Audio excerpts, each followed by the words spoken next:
Supreme Court gives July date for judgment on Osun governorship election. I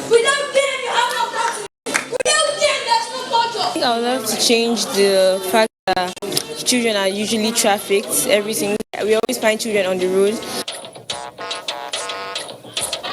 Consider me first, preserve life. That's what the children are saying as the Day of the African Child is marked. It's about the country and how to move forward, charting a roadmap about how to confront the problems that face Nigeria today. Sign on the times, a pointer to enhance executive-legislature relations as Speaker calls on Vice President.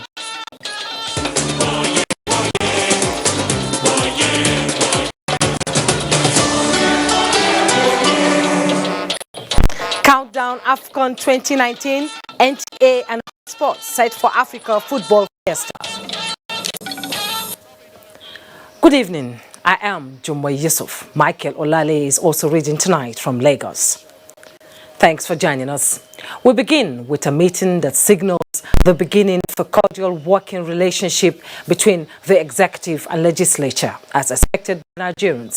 Vice President Yemi Osinbajo this Monday hosted Speaker Femi Gbajabiamila at the presidential villa in Abuja. Shortly after the meeting, the Speaker Femi Gbajabiamila told reporters that his meeting with the Vice President was mainly on issues of national importance. He hinted further that House would carry out reforms in piecemeal and build on whatever achievements on the 8th Assembly for the benefit of the people. How to move forward, charting a roadmap about how to confront the problems that face Nigeria today. And those are the issues we discussed. It wasn't a personal visit. I can call it a hybrid with personal and official, but mostly official, addressing the issues of the problem, how the executive and the legislature can collaborate to make life better for Nigeria and Nigerians.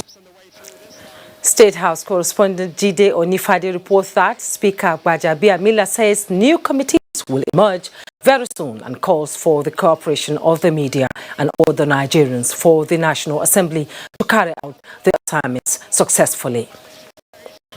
Meanwhile, Speaker Femi Gbajabiamila has inaugurated 3 ad hoc committees to ensure smooth takeoff in synergy with other arms of government. National Assembly correspondent Lami Ali reports that the move is to ensure that legislative activities of the 9th Assembly commenced in earnest. Ad hoc committees inaugurated are the Media, Welfare and Selection Committee, which according to the Speaker, Femi Gbajabiamila, are tasked with coordinating activities in managing affairs of the House of Representatives pending the setting up of standing committees. The committees are also to ensure that the entire 360 members of the House of Representatives are carried along in the task of lawmaking for good governance. Take it very seriously.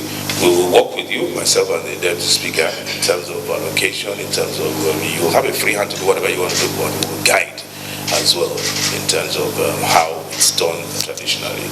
You take those 2 principal responsibilities very, very serious, and that by the 2nd of July, members will have their seats. We need to close this responsibility, this task, at least 2-3 days before resumption, because we go around to inspect what and to know that it's been done properly. Membership of the Selection and Welfare Committee consists of 1 representative each from the 36 states of the Federation.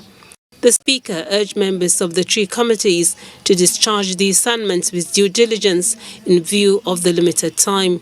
From the National Assembly, Lami Ali, NTA News. From the judiciary, the Supreme Court has fixed the 5th of July 2019 to deliver judgment on the Osun State governorship election.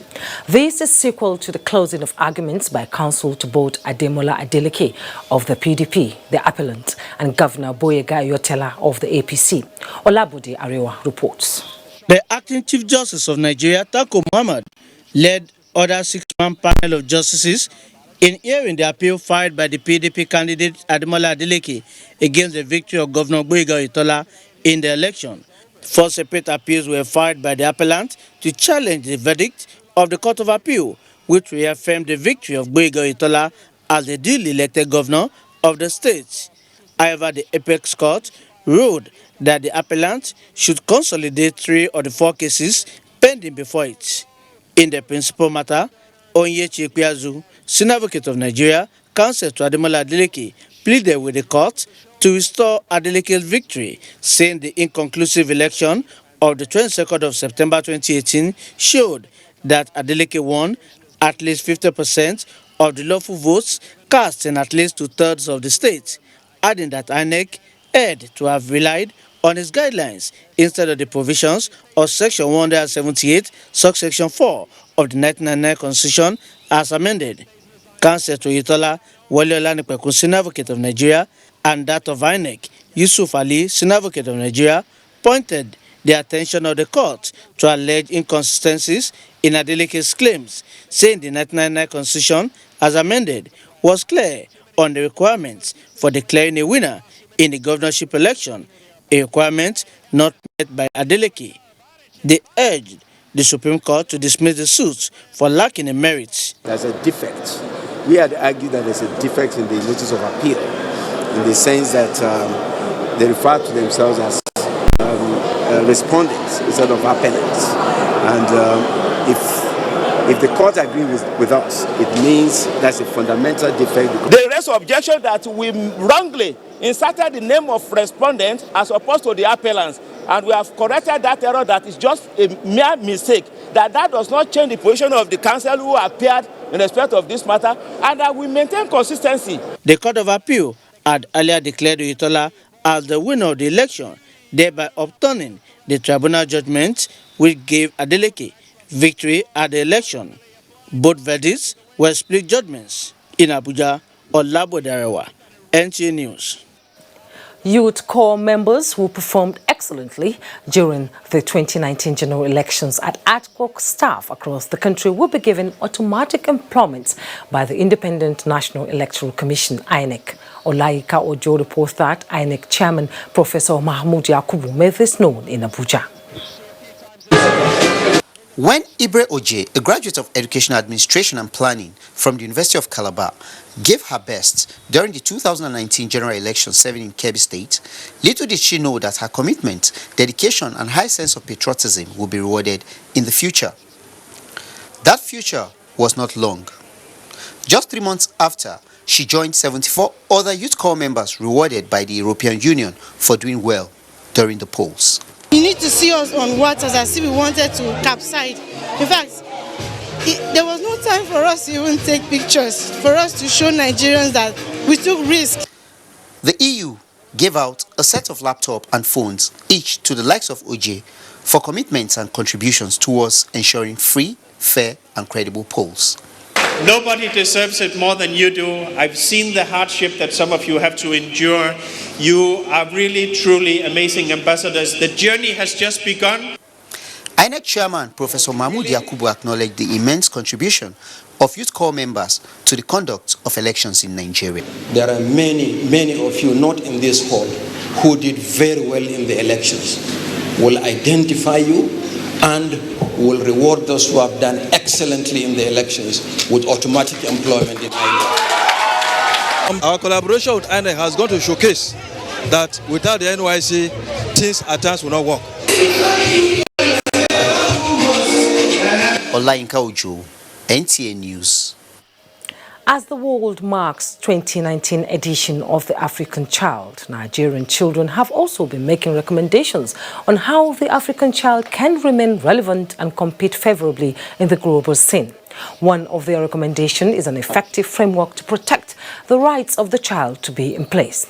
Elizabeth Omori reports. This also recognized Deputy Director representing PERMSEC, Federal Ministry of Information and Culture. At a glance, they looked like new intakes, ready to audition for a theatre performance. Little did we know that they are the compass for the program. They are the future of the African continent with great potential that when fully harnessed will build the prosperity of the continent. As they celebrate their day, factors that impede their growth such as molestation, modern slavery, mutilation, child labor, early marriage and poverty, they described in strong terms as barbaric. Without them, you have no continent. Without them, there's no culture. I would love to change the fact that children are usually trafficked every single day. We always find children on the road. I want them to have good education. As they bear their minds on cultural and social issues affecting them, they used the occasion to remind government, parents and society to take the protection of the rights of the African child as priority.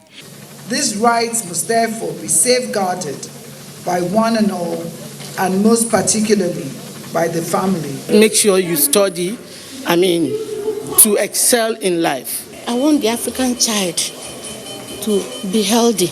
The children advocated education, qualitative healthcare, balanced meals, security and protection from all forms of abuse.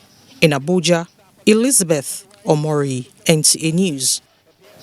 The First Lady of Nigeria, Aisha Muhammadu Buhari, has emphasized the need for women to continue to be role models in various fields of endeavors. This, she says, will inspire the younger generation to contribute meaningfully to national development. Mrs. Buhari stated this at a dinner in honor of the members of Guards Brigade female military and police officers who participated at the parade during the maiden edition of June 12 Democracy Day celebration. State House correspondent Aliu Kabir reports. These are the smiley faces of the gallant female military and police officers who entertained both domestic and international guests with what many refer to as brilliant performance during the maiden edition of June 12 Democracy Day Parade at Eagle Square, Abuja. The discipline, passion, and the high sense of professionalism they displayed at the event is what attracted the First Lady of Nigeria to have resolved to honor them this evening with optimism of gingering them to do more in their service to the nation. It is with all sense of pride and happiness I watched your recent display of high sense of commitment, patriotism, professionalism, and dedication through your performance. On those landmark occasions, the accuracy, discipline, and focus with which you all carried at your assigned tasks is worthy of commendation. Mrs. Buhari is particularly delighted with their courage and confidence, as some of them are wives and mothers, yet they have broken gender barriers to excel in what is generally believed to be a man's world. Let me say you have won the hearts of Nigerians, including mine. You have also endeared many young ladies and even men to join military service and contribute in the protection of our dear nation, Nigeria. The underlying messages in their performance indicate that women are also capable and can do well when given responsibilities. While expressing appreciation for this recognition, the Secretary to the Government of the Federation, Boss Mustafa, alongside Commander Gas Brigade, Brigadier General Umar Thama Musa, described the development as unprecedented, adding that the responsibility they have exhibited is indelible in the minds of Nigerians. It is therefore right to say that all citizens that have had the opportunity of participating in the series of events have registered their indelible services in the history books of our nation. This event is very significant as it will boost the morale of my female soldiers. You have, through this gesture and your innovative leadership style, inspired us to dream more. The young female officers of Guard Brigades are the combination of the military formation comprising Nigerian Army, Navy, Air Force, and the Nigerian Police. State House, Aliu Kabir, NTA News. Nigeria is reassuring the West African sub-region that it will not abdicate its leadership role in the region for the continuous promotion of peace, democracy and development. This was contained in a message to a reception for delegates to the recently concluded ECOWAS Administration and Finance Committee meeting in Abuja by Permanent Secretary at the Ministry of Foreign Affairs, Ambassador Mustafa Suleiman. Foreign Desk correspondent Makut Simon Macham reports. After intensive discussions brainstorming on the funding of the ECOWAS Commission and the management of its organs, members of the Administration and Finance Committee were hosted by Nigeria's Ministry of Foreign Affairs. Here, they were welcomed by Director, Planning, Research and Statistics, Lord Egopija, on behalf of the Permanent Secretary, Ambassador Mustafa Suleiman. I would like to assure you of Nigerians' commitment in collaboration with ECOWAS Commission and its institution for the promotion of peace and political stability in the region. Members of the committee emphasized the strategic significance of the body and were full of praises for Nigeria's leadership in the sub-region.